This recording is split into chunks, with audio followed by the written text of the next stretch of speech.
नमस्कार, education take YouTube चॅनलमध्ये पुन्हा एकदा आपले मनपूर्वक स्वागत आहे। पी.एफ. खातेधारकांना 7 लाख रुपयापर्यंत मोफत लाभ। चला तर पाहूया ही आनंदाची बातमी। त्यापूर्वी चॅनलला नवीन असाल तर सबस्क्राइब करायला विसरू नका आणि नवनवीन अपडेट मिळविण्यासाठी बेल आयकॉनला प्रेस करायला विसरू नका। ही अत्यंत महत्त्वाची माहिती आपल्या सहकारी मित्रांना आणि इतर कर्मचाऱ्यांना शेअर करायला सुद्धा विसरू नका। व्हिडिओतील माहिती आवडल्यास लाईक करायला सुद्धा विसरू नका।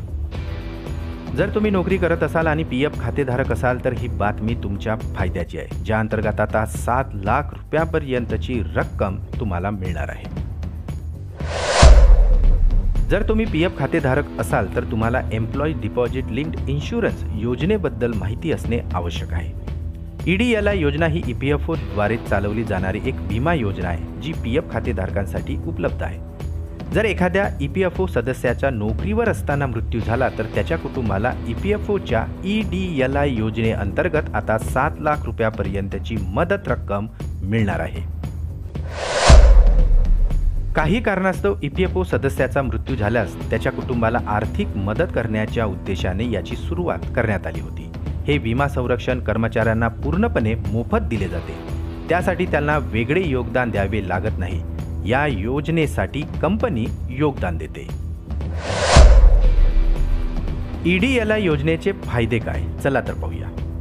नोकरीवर असताना एखाद्या कर्मचाऱ्याचा मृत्यू झाल्यास सदस्याच्या नॉमिनीला कमाल 7 लाख रुपयाचा विमा लाभ मिळतो।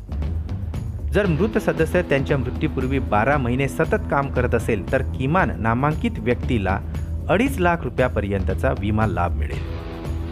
ज्या कर्मचाऱ्यांचा पगार जास्तीत जास्त 15,000 रुपये आहे त्यांच्यासाठी ही सुविधा असणार आहे आणि खास म्हणजे यामध्ये कर्मचाऱ्याला कोणतेही योगदान द्यावे लागणार नाही। या योजनेनुसार कसा दावा करू शकतो? चला तर पाहूया। जर कर्मचाऱ्यांचा अकाली मृत्यू झाला तर त्याचा नॉमिनी विमा संरक्षणासाठी दावा करू शकतो। यासाठी नामनिर्देशित व्यक्तीचे वय किमान 18 वर्ष असावे।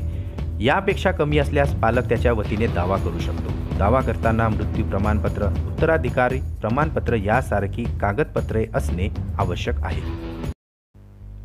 पुन्हा भेटू आमच्या यूट्यूब चॅनलमध्ये नवीन अपडेट्ससह। तोपर्यंत नमस्कार।